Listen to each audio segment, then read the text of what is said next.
Is coronavirus airborne? Experts feel so.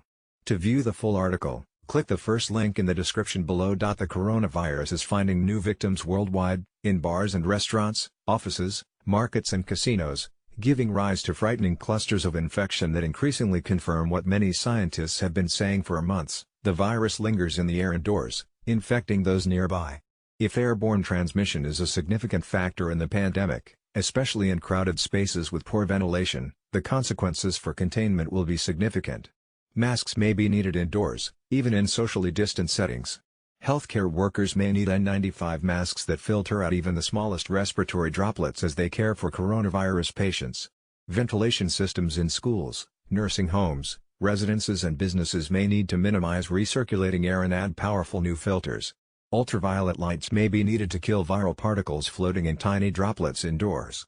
The World Health Organization has long held that the coronavirus is spread primarily by large respiratory droplets that, once expelled by infected people in coughs and sneezes, fall quickly to the floor.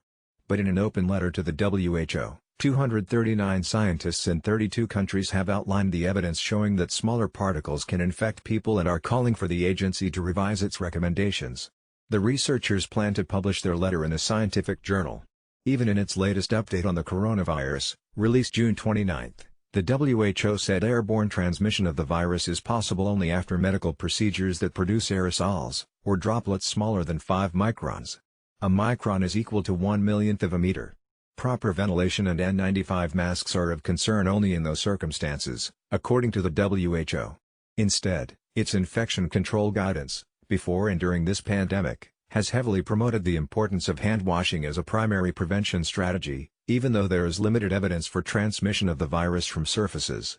The Centers. To view the full article, click the first link in the description below.